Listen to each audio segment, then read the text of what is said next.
Hello दोस्तों, कैसे हैं आप। मैं आपका दीपक सर और आप सभी को फिर से अपने YouTube चैनल जीनियस क्लब में स्वागत करता हूं। जैसा कि पिछले वीडियो में आपने अनुपात के बारे में जाना, यानी रेशियो के बारे में जाना कि किस तरीके से रेशियो निकाला जाता है, और उस वीडियो के पढ़ाने के अंत में मैंने कहा था कि उसी सिलसिले को जारी रखूंगा कि किस तरीके से अनुपात से हम क्वेश्चनों को सॉल्व करेंगे, यानी शब्द वाले प्रॉब्लम को सॉल्व करेंगे।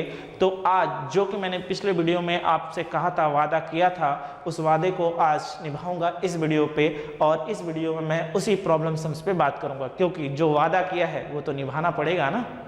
तो चलिए अब बिना समय गवाए अब हम सवालों को देखेंगे और समझेंगे कि किस तरीके से जो अनुपात आपने निकालना सीखा है उसी से संबंधित, उसी से रिलेटेड कैसे कैसे क्वेश्चन एग्जामों में आते हैं और आए हुए क्वेश्चन हैं। दूसरी बात, मेरी वीडियो को बहुत ध्यान से देखिएगा कि मैंने उन्हीं क्वेश्चनों को लिया है जो एग्जामों में आए हुए क्वेश्चंस हैं, चाहे वो CGL हो, CHSL हो, बैंकिंग एग्जाम हो, SSC GD हो, रेलवे हो, कहीं ना कहीं ये क्वेश्चंस आए हुए क्वेश्चनों में से ही है।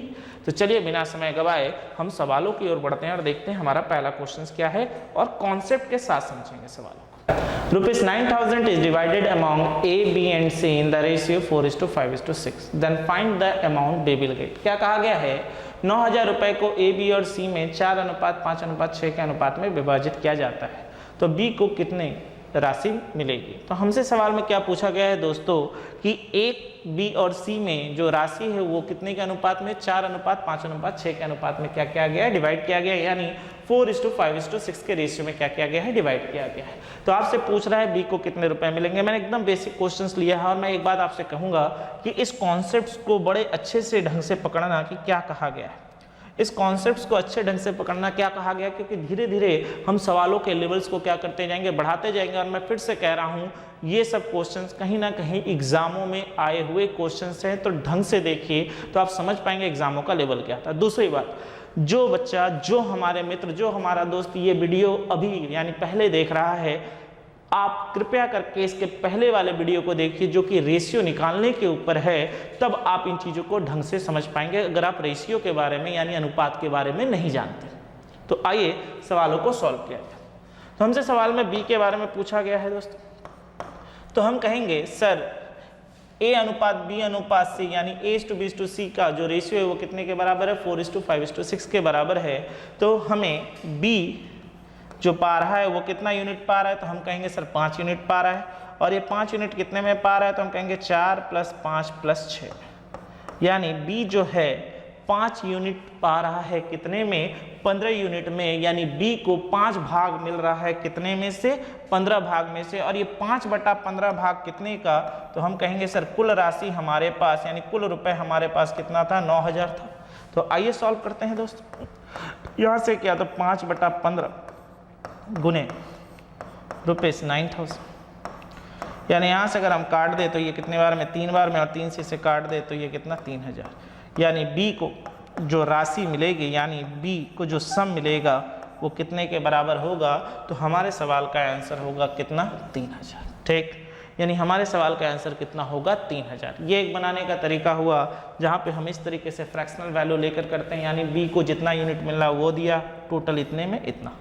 अब इसी सवाल को हम लोग कभी कभी इस तरीके से डायरेक्ट फॉर्मेट में भी करते हैं। किस तरीके से, देख लीजिए कि हमारे सवाल में A के बारे में कही गई है, B के बारे में और C के बारे में। हमसे सवाल में कहा गया है A को 4 यूनिट मिल रहा है, B को 5 यूनिट मिल रहा है और C को 6 यूनिट मिल रहा है। यानी हमारे सवाल में कह दिया गया है कि जो हमने राशि को डिवाइड किया वो A को कितना यूनिट दे रहा है, 4 यूनिट, B को कितना दे रहा है, 5 यूनिट, और C को कितना दे रहा है, 6 यूनिट। और अगर मैं इन तीनों को जोड़ दूं, यानी A + B + C, इन तीनों की राशि को जोड़ दूं, तो मैं कहूँगा ये कुल मिलाकर जो है ये टोटल यूनिट जो है वो कितने के बराबर है, 9,000 के बराबर है। यानी A का 4 यूनिट वैल्यू, B का 5 यूनिट वैल्यू और C का 6 यूनिट वैल्यू, यानी 4 + 5 9 + 6, यानी इस टोटल 15 यूनिट की वैल्यू हमारे सवाल में कितने के बराबर कही गई है दोस्तों, तो हम कहेंगे 9,000 के बराबर कही गई है। तो 15 यूनिट की वैल्यू अगर 9,000 होगी दोस्तों, तो 1 यूनिट की वैल्यू कितनी होगी, तो हम कहेंगे 9,000/15, यानी यहाँ से काट दिया 600। तो अगर 1 यूनिट की वैल्यू 600 तो 5 यूनिट की वैल्यू कितनी, तो गुने 600 कर देंगे तो हमारे सवाल का आंसर कितना आएगा, 3000। यानी इस तरीके से भी करके आप सवाल को क्या कर सकते हैं, निकाल सकते हैं। ये यूनिट मेथड है, इस तरीके से भी यूज़ करके कर सकते हैं कि ए को 4 यूनिट, बी को 5 यूनिट, सी को 6 यूनिट, यानी ये टोटल कुल यूनिट को मिलाकर हमारे सवाल में कितने के बराबर है, 9000 के बराबर है। तो 15 यूनिट की वैल्यू 9000, तो 1 यूनिट की वैल्यू 600, तो 5 यूनिट की वैल्यू कितनी होगी दोस्तों, तो आप कहेंगे 3000। तो क्लियर है, यानी हमारा ऑप्शन नंबर कितना था, बी था। तो चलिए सिलसिले को आगे बढ़ाते हैं और बढ़ते हैं अपने अगले क्वेश्चंस की ओर और देखते हैं अगला क्वेश्चंस क्या है। आइए, बेहतरीन क्वेश्चन। ये क्वेश्चंस बहुत बार एसएससी में आया है, बैंक में भी आया है और रेलवे में भी इस तरह के क्वेश्चंस देखे जाते हैं, यानी हर जगह ये क्वेश्चंस आया। मैंने कहा था ना कि बहुत सारे ऐसे क्वेश्चंस हैं जो एग्जामों में आए हुए क्वेश्चंस पे ही हम आज बात कर रहे हैं, सारे के सारे कहीं ना कहीं किस एग्जाम में आए हुए हैं। तो आइए क्वेश्चंस को पढ़ें और समझें कहा क्या गया है। क्वेश्चंस को पढ़ें और समझें कहा क्या गया है। आइए, ₹1600 are divided among A, B, C, D in such a way that A share by B share, B share by C share, C share by D share is equal to 1/3, then find the share of C। कहा गया है ₹1600 रुपए को ABCD में इस प्रकार से विभाजित किया जाता है कि A का हिस्सा बटा B का हिस्सा, B का हिस्सा बटा C का हिस्सा, C का हिस्सा बटा D का हिस्सा बराबर 1/3 हो, तो ज्ञात कीजिए C का हिस्सा क्या होगा। तो चलिए बनाया जाए दोस्तों। हमारे सवाल में किसके किसके बारे में कहा गया, हमारे सवाल में A के बारे में, B के बारे में, C के बारे में और D के बारे में। और मैंने आप लोगों को अनुपात निकालना पढ़ाया है, जो कि इसके पहले वाले वीडियो में मैंने करवाया था। और मैंने कहा था आपसे कि जो वहाँ पढ़ाया हूँ उसी चीज़ों को लेकर हम शब्दों वाले सवालों पे आएंगे, यानी अर्थमेटिक के प्रॉब्लम सम्स पे आएंगे, जो कि एग्जामों में आए हुए क्वेश्चंस हैं। तो ढंग से देखिए, ढंग से समझिए। तो हमारे सवाल में A/B की वैल्यू कितनी है, तो हम कहेंगे सर 1:3। फिर B/C की वैल्यू कितनी है, फिर हम कहेंगे सर 1:3। फिर C/D की वैल्यू कितनी है, तो फिर हम कहेंगे सर 1:3। ठीक, लिख लिया। और जिन्होंने वीडियो देखा है उन्हें पता है क्या कहा था, कौन सा, कि जो दिखा वो लिखा। तो हमें कौन दिख रहा है, यहाँ पे 3, यहाँ पर 3, यहाँ पर 3, यहाँ पर क्या मिलेगा दोस्तों 1, यहाँ पर क्या मिला 1 और यहाँ पर क्या मिला 1। यानी यहाँ पर A को कितना यूनिट मिल रहा है, 1 यूनिट, B को कितना यूनिट मिल रहा है, 3 यूनिट, C को कितना यूनिट मिल रहा है, 9 यूनिट, और D को कितना यूनिट मिल रहा है, 27 यूनिट। यानी A को कितना यूनिट मिला 1, B को कितना यूनिट मिला 3, C को कितना यूनिट मिला 9 और D को कितना यूनिट मिला 27। और इन सब को जोड़कर हमारे सवाल में कितने के बराबर कहा गया है दोस्तों, 1600 के बराबर। तो आइए जोड़ लेते हैं। यहाँ से किया 10 और यहाँ से किया 30, यानी 10 + 30 कितना 40, यानी कुल 40 यूनिट की वैल्यू 1600। तो 1 यूनिट की वैल्यू कितनी होगी दोस्तों, तो हम कहेंगे 1600 भागे 40, यानी 0 से 0 कट गया, यानी 1 यूनिट की वैल्यू कितनी हुई दोस्तों, 40। अगर 1 यूनिट की वैल्यू 40 है तो हमारे सवाल में किसके बारे में पूछा जा रहा है, C के बारे में। तो C की वैल्यू कितनी होगी, गुने 40 करेंगे तो हमारा आंसर कितने के बराबर आएगा, 360 के बराबर। यानी C को जो रुपए मिलेंगे वो कितने के बराबर होंगे, 360 के क्या होंगे, बराबर होंगे। तो उम्मीद करता हूँ चीज़ें बहुत ढंग से समझ में आ रही होंगी, चीज़ें क्लियर भी हो रही होंगी कि किस तरीके से जो अनुपात आपने निकालना सीखा था, जो रेशियो आपने निकालना सीखा था, उससे संबंधित कैसे क्वेश्चन एग्जामों में आए हुए। तो चलिए आगे बढ़ते हैं और सिलसिले को जारी रखते हुए अब हम बढ़ते हैं अपने अगले क्वेश्चंस की ओर और देखते हैं अगला क्वेश्चंस में क्या कहा गया है। आइए, If 4x square minus 2x square plus 9y square equal to 0, then find the value of x square plus y square is to 4x square minus y square। यदि 4x square minus 12xy plus 9y square equal to 0 है तो ज्ञात करिए x square plus y square अनुपात 4x square minus y square का मान क्या होगा। तो चलिए दोस्तों बनाया जाए। हमारे सवाल में क्या है, 4x square minus 12xy plus 9y square is equal to 0। मुझे कहीं ना कहीं अगर आप गौर से देखें तो आपको एक चीज़ दिख रहा होगा कि ये एक चीज़ दिख रहा होगा कि a स्क्वायर है, यहाँ पर क्या दिख रहा है 2ab है, और यहाँ पर क्या दिख रहा है b स्क्वायर है, जो कि किसका वैल्यू होता है, तो हम कहेंगे सर यहाँ पर ये फॉर्मूला होता है किसका, a माइनस बी के होल स्क्वायर का। ठीक, तो चलिए अब इसी चीज़ को यहाँ पे हम सजा कर लिख लेते हैं। तो यहाँ पे हमें दिख रहा है ये स्क्वायर है कितने का, 2x का होल स्क्वायर। फिर यहाँ पे छोड़ देते हैं, यहाँ लिख लेते हैं। यहाँ पे हमें दिख रहा है ये कितने का है, 3y का होल स्क्वायर। देखो दोस्त मैच कर रहा है, यानी a स्क्वायर। यहाँ पर देखो ये कितना, b स्क्वायर, और बीच में हमारा 2a भी आना चाहिए, तो यानी 2 इंटू 2x इंटू 3y। तो हमारे पास a भी आ गया और हमारे पास b भी आ गया, जिसकी वैल्यू हमारे सवाल में कितने के बराबर कही गई है, 0 के बराबर कही गई। यानी ये किसके फॉर्मूला पर है, तो हम कहेंगे सर ये फॉर्मूला है 2x माइनस 3y का होल स्क्वायर इक्वल टू 0। अगर कोई वर्ग बराबर 0 हो, अगर कोई स्क्वायर बराबर 0 होता है तो वो पर्टिकुलर वैल्यू भी 0 का क्या होती है, बराबर होती है। तो 2x माइनस 3y बराबर 0, तो हमें यहाँ से क्या मिला, 2x is equal to 3y। तो x बाई वाई के वैल्यू इज इक्वल टू कितनी आ गई, 3/2। यानी x का मान कितना हो गया दोस्तों, 3, और y का मान कितना हो गया, 2। यानी x का मान कितना हो गया, 3, और y का मान कितना हो गया, 2। अब हमसे सवाल में क्या पूछा गया था दोस्तों, लिख लिया जाए। हमसे सवाल में पूछा गया था x square plus y square अनुपात 4x square minus y square की वैल्यू क्या होगी। तो चलिए बैठाया जाए। तो यहाँ पे अगर हम करेंगे तो हमें यहाँ से क्या मिलेगा, x स्क्वायर मतलब 3 का स्क्वायर 9 प्लस 2 का स्क्वायर यानी कितना मिलेगा, 4। और यहाँ से किया तो कितना मिलेगा दोस्तों, 4 इंटू 9 माइनस 4। तो यहाँ से किया तो हमें कितना मिला, 13, और यहाँ से किया 36 में से गया तो 32। यानी हमारे सवाल का आंसर कितने के बराबर आ रहा है, 13 अनुपात 32, यानी 13:32 कहीं पर है। तो हमारा आंसर होगा ऑप्शन नंबर ए, यानी ऑप्शन कौन सा होगा, ऑप्शन नंबर ए। तो चीज़ें उम्मीद करता हूँ चीज़ें बहुत ढंग से क्लियर हो रही होंगी। हर एक चीज़ आपको तोड़कर सब चीज़ समझाते हुए बताते हुए जा रहा हूँ किस तरीके से क्या है। मैं फिर से एक बात कह रहा हूँ, मैंने आज इस वीडियो में जितने क्वेश्चंस लिए हैं एग्जामों के क्वेश्चंस लिए हैं, तो आप एक चीज़ तो समझ पा रहे हो कि आने वाले एग्जामों में ये सब वीडियो आपके लिए कितने महत्वपूर्ण हैं। तो चीज़ों को बढ़ते हुए हम बढ़ते हैं अगले क्वेश्चंस की ओर और देखते हैं अगला क्वेश्चंस क्या है।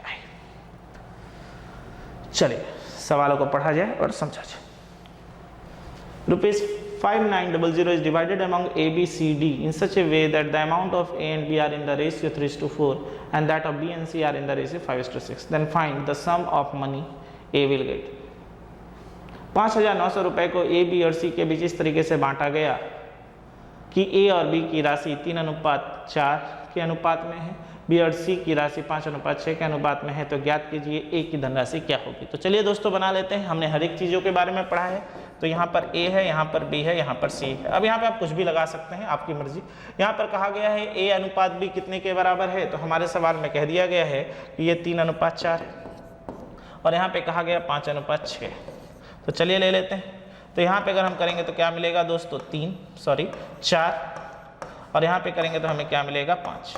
कोई किसी से कट रहा है, किसी से नहीं कट रहा, तो यहाँ पे क्या होगा 15, यहाँ पे क्या होगा 20, और यहाँ पर क्या होगा 24। यानी A को कितना यूनिट मिलेगा, 15 यूनिट, B को कितना यूनिट मिलेगा, 20 यूनिट, और C को कितना यूनिट मिलेगा, 24 यूनिट। यानी A को 15 यूनिट मिल रहा है, B को 20 यूनिट मिल रहा है, और C को 24 यूनिट मिल रहा है। और इन सब को जोड़ के हमारे सवाल में कितने के बराबर कहा गया, 5900।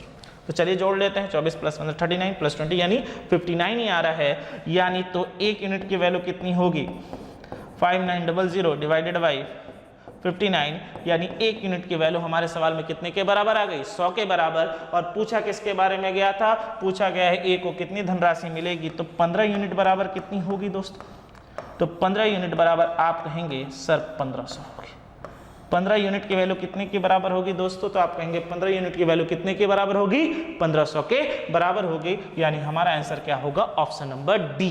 तो चीजें क्लियर हो रही हैं, आपको समझ में आ रहा है क्यों कह रहा हूं कि अनुपात को ढंग से सीखिए, क्योंकि आप खुद देख रहे हैं जो एग्जामों में आए हुए सवाल हैं वो कुछ नहीं है, हलवा है। लेकिन इस हलवा को खाने के लिए पहले आपको रेशियो के वीडियो को तो देखना होगा, अनुपात तो सीखना होगा। तो चीजें क्लियर होती जा रही हैं, मैं ये उम्मीद कर सकता हूं और ये चीजों को समझ सकता हूं। तो अब आइए बिना समय गवाए अपने अगले क्वेश्चंस की ओर बढ़ें और देखें अगला क्वेश्चंस क्या है। ₹9400 is divided among A, B, C, D in such a way that in the ratio 1:3:1:4:1:5 respectively, then find the sum of money C will get। कहा गया है 9,400 रुपये को ए, बी और सी के बीच में क्रमशः 1:3, 1:4, 1:5 के अनुपात में विभाजित किया जाता है तो सी को प्राप्त होने वाली राशि क्या होगी। तो चलिए सवालों को बना लेते हैं दोस्त। हमारे पास ए है, हमारे पास बी है और हमारे पास सी है। ये 1/3, ये 1/4 और ये 1/5। आप लोगों को बताया गया है कि इस तरह के क्वेश्चन में हम क्या लेते हैं, लॉसवा लेते हैं। कितने का, 3, 4 और 5 का। तो 3, 4 और 5 का लॉसवा कितना आएगा दोस्तों, 60। ठीक, तो अब यहाँ से क्या तो क्या मिलेगा, 1/3 × 60। यहाँ से क्या तो क्या मिलेगा, 1/4 × 60 और यहाँ से क्या तो क्या मिलेगा, 1/5 × 60। तो अब दोस्तों लिख लेते हैं कितने के बराबर आएगा। तो आप कहेंगे सर ए की यूनिट होगी 20, यहाँ पे होगी 15 और यहाँ पर होगी 12। यानी ए को कितनी यूनिट मिलेगी, हम कहेंगे सर 20 यूनिट। बी को कितनी यूनिट मिलेगी, 15 यूनिट। और सी को कितनी यूनिट मिलेगी, 12 यूनिट। और इन तीनों को जोड़कर हमारे सवाल में कितने के बराबर कहा गया है, 9,400 यानी 9400 के बराबर। तो जोड़ लेते हैं, 12 + 15 27 + 20 यानी कितना हो गया, 47। 47 यूनिट की वैल्यू 9400 है, तो 1 यूनिट की वैल्यू कितनी होगी, तो 9400 बटे 47, यानी यहाँ से काट दिया तो कितनी आ गई, 200। यानी 1 यूनिट की वैल्यू कितनी हो गई दोस्तों, 200। तो हमसे मांगा किसके बारे में है, सी के बारे में। तो सी की वैल्यू कितनी होगी, अगर मैं यहाँ पे गुने 200 कर दूँ तो सी की वैल्यू होगी कितनी, तो आप कहेंगे 2400। सी की वैल्यू होगी कितनी, तो आप कहेंगे कितना, 2400। यानी हमारा ऑप्शन नंबर सी ही पूछा गया और ऑप्शन नंबर भी सही आ रहा है। ऑप्शन नंबर सी पूछा गया है और ऑप्शन नंबर भी क्या आ रहा है, सी आ रहा है। तो उम्मीद करता हूं आप सवालों को बहुत ढंग से समझ रहे होंगे और बड़े सरल तरीके से आप देख रहे हैं हम हल कर सकते हैं, सॉल्व कर सकते हैं। बस शर्त यह है कि आपको रेशियो निकालना आना चाहिए। दूसरी बात मैं फिर से कह दूं, रेशियो बहुत इंपॉर्टेंट चैप्टरों में गिना जाता है, यानी अनुपात समानुपात के चैप्टर, क्योंकि यहाँ से बहुत सारे चैप्टर रिलेटेड रहते हैं, बहुत सारे चैप्टर जो हैं वो संबंधित रहते हैं। इसलिए ढंग से देखिए और ढंग से समझिए कि किस तरीके से, कितनी आसानी से हम और आप मिलकर इन सब सवालों को सॉल्व कर पा रहे हैं, जो कि कहीं ना कहीं एग्जामों में आए हुए सवाल। ठीक, तो सिलसिले को लेकर बढ़ते हुए हम बढ़ते हैं अगले क्वेश्चन की ओर। देखिए अगला क्वेश्चन क्या है, चलिए पढ़ लिया जाए। ₹12,500 is divided among A, B and C in such a way that A sum is 2/9 of B sum and C sum is 3/4 of A sum. Then find out the difference between the sum of A and C. 12,500 रुपए को A, B और C के बीच इस तरीके से बांटा गया है कि A और B के हिस्से का 2/9 भाग प्राप्त होता है, C को A के हिस्से का 3/4 भाग प्राप्त होता है। तो ज्ञात करिए A और C के बीच का अंतर कितना है। तो चलिए सबसे पहले हमारे सवाल में कहा क्या गया है, पहले वो लिख लेते हैं। कहा गया है A जो है 2/9 भाग है B का पाता है, तो इसका मतलब ये है कि A/B का जो रेशियो आएगा वो कितने के बराबर आएगा, 2:9 के बराबर लिख लेते हैं यहाँ पे। यानी A/B की जो वैल्यू आ गई वो कितने के बराबर आ गई, 2:9 के बराबर। ठीक, अब ये पहला हुआ। अब दूसरा, अब फिर क्या कहा गया है दोस्तों, पढ़ा जाए। C को, यानी C को A के हिस्से का 3/4 मिलता है। C को A के हिस्से का 3/4 मिलता है, यानी C/A की बात की जाए तो हम कहेंगे 3/4। यानी C की बात की जाए, C और A की बात की जाए तो 3/4। तो यहाँ पर A है तो हम इसी के बगल में C लिख लेते हैं, हम इसी के बगल में C लिख लेते हैं। तो कहा गया है C और A को 3/4 मिलता है, यानी अगर C को 3 मिलेगा तो आप बताइए A को कितना मिलेगा, तो आप कहेंगे सर 4 मिलेगा। अब फिर वही सवाल हो गया, जो दिखा वो लिखा। यानी यहाँ पर हमें क्या दिख रहा है, यानी यहाँ पे हमें क्या दिख रहा है, तो हम कहेंगे सर यहाँ पे 2 दिख रहा है, 2 लिख दिया। और यहाँ पे हमें क्या दिख रहा है, 4 दिख रहा है, 4 लिख दिया। चलिए हो गया। अब आइए सवालों को कर लें। तो ये C के लिए, A के लिए, B के लिए, यानी यहाँ से अगर हम देखें 2 कट गया, 2 कट गया और यहाँ से 2 से कट गया। यानी C का वैल्यू कितना हो गया दोस्तों, तो हम कहेंगे 3 यूनिट। B की वैल्यू कितनी हो गई, 4 यूनिट। सॉरी, A की वैल्यू कितनी हो गई, 4 यूनिट और B की वैल्यू कितनी हो गई, 18 यूनिट। चलिए लिख लिया। यानी C को कितना यूनिट मिल रहा है, 3। A को कितना मिल रहा है, 4 और B को कितना मिल रहा है, 18। लिख लिया। और इन सब के बराबर हमारे सवाल में कहा गया है कितना, 000। तो जोड़ लेते हैं, कितना हो गया, चलिए जोड़ लिया जाए। 8 3 21, 21 प्लस 4 यानी 25, यानी 25 यूनिट की वैल्यू 12,500। तो 1 यूनिट की वैल्यू कितनी होगी दोस्तों? 12,500 डिवाइडेड बाई 25, यानी 2500 से काट दिया, कितने बार में जाएगा? 500। तो 1 यूनिट की वैल्यू कितनी आ गई? 500। और हमारे सवाल में क्या पूछा गया है कि ए और सी के बीच में अंतर कितने का होगा? तो आप कहेंगे कि सर सी को 3 यूनिट मिल रहा है और ए को 4 यूनिट, तो दोनों के बीच अंतर कितने यूनिट का है? 1 यूनिट का। और 1 यूनिट की वैल्यू हमारे सवाल में कितने के बराबर कही गई है दोस्तों? तो हम कहेंगे 500 के बराबर, यानी हमारे सवाल का आंसर होगा क्या? Option number C. हमारे सवाल का आंसर क्या होगा? Option number C. कहीं कोई दिक्कत नहीं, चीजें ढंग से क्लियर हो रही हैं, क्या है नहीं है? देखो दोस्तों, बहुत ढंग से देखिए और अच्छे से समझिए कि किस तरह के कितने आसान आसान क्वेश्चन एग्जामों में आते हैं। तो इसी सिलसिले को बढ़ाते हुए हम अपने अगले क्वेश्चंस की ओर बढ़ेंगे और देखेंगे अगला क्वेश्चंस है क्या। तो चलिए, क्या कहा गया है दोस्तों, पढ़ लिया जाए। Rupees 10,500 is divided among A, B and C in such a way that A got 2/5 part of the sum of B and C together, while B got 1/2 part of the sum of A and C together. Then find the sum of money B will get. क्या कहा गया है दोस्तों, पढ़ लिया जाए। 10,500 रुपए को A, B और C के बीच इस तरह से बांटा गया कि A को B और C के योग का 2/5 भाग मिला, जबकि B को A और C के योग का 1/2 भाग मिला। तो ज्ञात करिए B को कितनी राशि मिलेगी। चलिए सवालों को बनाया जाए और समझा जाए। सबसे पहले हमारे सवाल में है क्या संबंध? हमारे सवाल में संबंध क्या है कि A को 2/5 भाग मिल रहा है किसका? B प्लस C का। बहुत ध्यान से सुनिएगा, यानी अगर मैं कहूँ A/B प्लस C की वैल्यू कितनी होगी, तो आप कहेंगे सर 2/5। ठीक, ये पहले भाग से हमें मिला। ठीक, अब दूसरे भाग में क्या कहा जा रहा है दोस्तों कि B को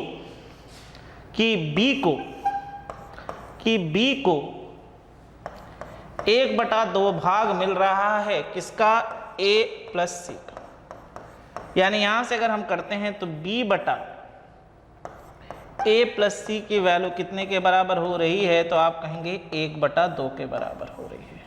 ठीक, यानी हमें यहां से क्या क्या मिला? हमें यहां से मिला कि A/B प्लस C की वैल्यू कितनी हो रही है? 2/5, और B/A प्लस C की वैल्यू कितनी हो रही है? 1/2। अब मुझे एक बात बताओ, यहां पे अगर मैं कुल A, B और C के यूनिट को जोड़ूं, यहां पे अगर कुल में A, B और C के यूनिट को जोड़ूं तो कितना हो रहा है? 7। A की 2 वैल्यू, B प्लस C की 5 वैल्यू। और यहां पर A प्लस B की यूनिट की वैल्यू को जोड़ूं तो कितना हो रहा है? 3। तो एक ही सवाल में इन तीनों लोगों का अलग अलग कुल कैसे हो सकता है? यहाँ पे पहले इक्वेशन में A plus B plus C की वैल्यू कितनी आ रही है? जोड़ के कुल 7 आ रही है, और यहाँ पे B/A प्लस C की वैल्यू कितनी आ रही है? 3 आ रही है। तो दोनों का मान तो अलग अलग नहीं हो सकता, यानी हमें इन दोनों का मान आपस में क्या करना पड़ेगा? बराबर करना पड़ेगा। यानी बराबर करने के लिए हम यहां से क्या लेंगे? लॉसवा लेंगे, कितने का? 7 और 3 का, यानी 21। यानी बराबर करने के लिए हमें इनका कुल मान कितना बनाना पड़ेगा दोस्तों? यहां पर कितना यूनिट है? कुल जोड़कर 7। यहां पर कुल कितने हैं? 3। यानी यहां पे टोटल 7 है, यहां पे 3 है, तो 7 और 3 का लॉस लिया तो कितना हुआ? 21। तो इन दोनों के मान को क्या करना पड़ेगा? 21 बनाना होगा। तो आप मुझे ये बताइए, A/B प्लस C बराबर कितना है? 2/5, यानी 7 है।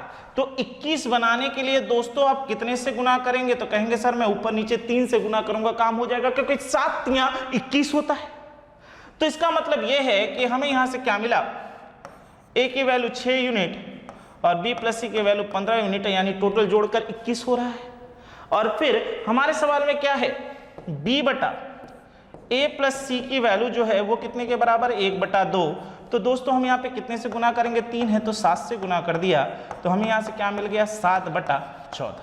तो अब मुझे जो चाहिए सब कुछ निकल चुका है, यानी अब मुझे जो चाहिए सब कुछ निकल चुका है। यानी अब अगर मैं कहूँ A अनुपात B अनुपात C कितना होगा, तो आप कहेंगे A का वैल्यू 6 यूनिट सर, B का वैल्यू 7।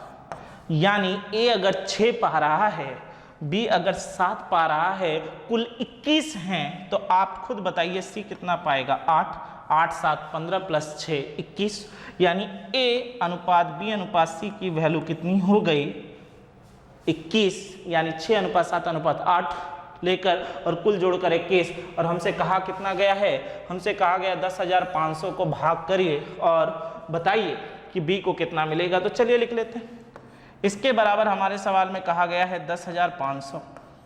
तो आप खुद बताइए एक का मान कितने के बराबर होगा? तो आप कहेंगे सर 10,500 बटे 21, यानी 21 से अगर हम काट दें तो 500, यानी 1 यूनिट की वैल्यू 500, तो बी की वैल्यू कितनी होगी? गुने 500 अगर हम करेंगे तो हमें कितना मिलेगा? तो हम कहेंगे सर 3500, यानी बी को जो रुपए मिलेंगे वो कितने के बराबर होंगे?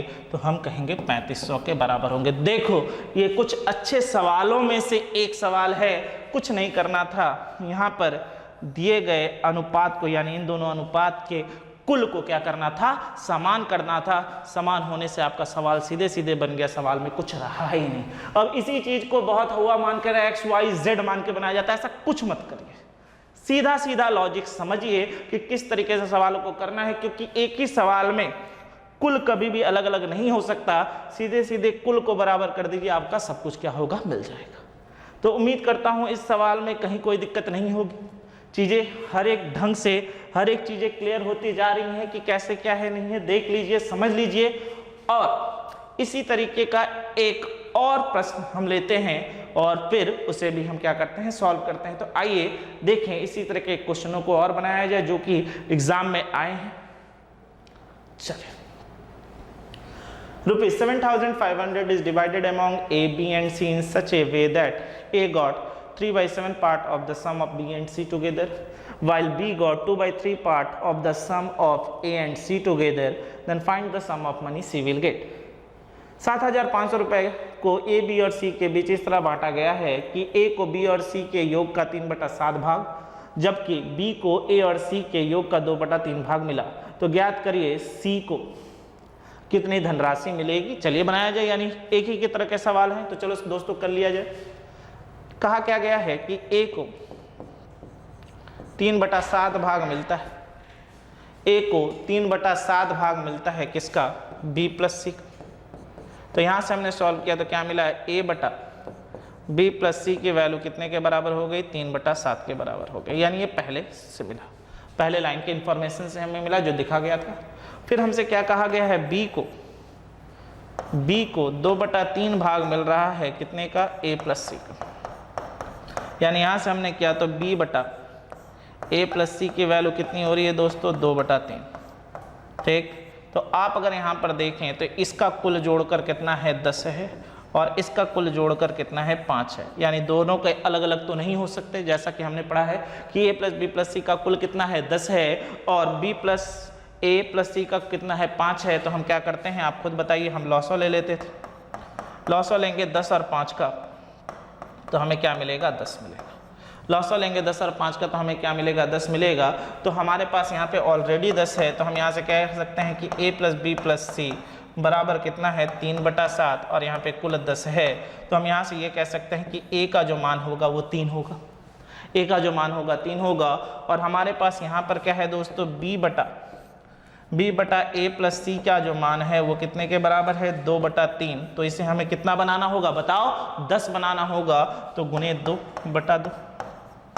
तो यहाँ से किया तो 4/6, यानी B का मान 4 आ गया और A प्लस C का मान कितना? 6 आ गया। तो हमसे सवाल में क्या किसके किसके बारे में पूछा गया है? A है, B है और C।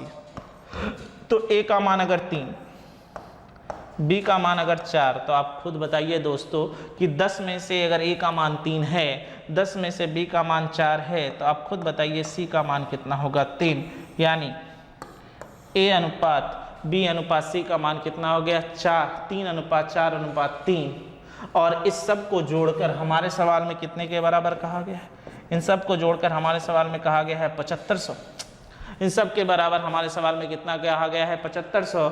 यानी 10 बराबर 7500, तो 1 बराबर कितना?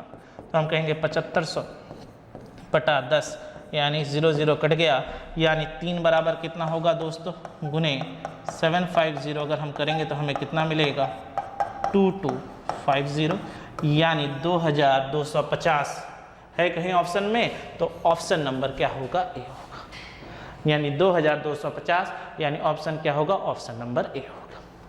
तो उम्मीद करता हूँ यहाँ तक सवालों को समझने में आपको कहीं कोई दिक्कतें नहीं हुई होंगी, हर एक चीज़ बारीकी से और ढंग से क्लियर हुआ है। तो चलिए, आज आपने सीखा कि किस तरीके से सवालों को आप सॉल्व करेंगे जो कि अनुपात के ऊपर है, जो कि रेशियो के ऊपर है। तो आज हम अपने इस वीडियो को यहीं पर ख़त्म करते हैं और उम्मीद करता हूं कि आप सभी जो दोनों पार्ट के वीडियो को है ढंग से देखेंगे और ढंग से चीज़ों को समझेंगे, जो कि आपके एग्ज़ामों के लिए बहुत इंपॉर्टेंट हैं, क्योंकि जितने भी प्रश्न लिए गए हैं वो पिछले कई एग्ज़ामों में आए हुए क्वेश्चन हैं। तो आप सभी से आज मैं यही अलविदा लेता हूं और आप सभी अच्छे होंगे और आपके परिवारजन भी सब स्वस्थ होंगे, यही कामना करते हुए आज के लिए बस इतना ही। धन्यवाद। जय हिंद।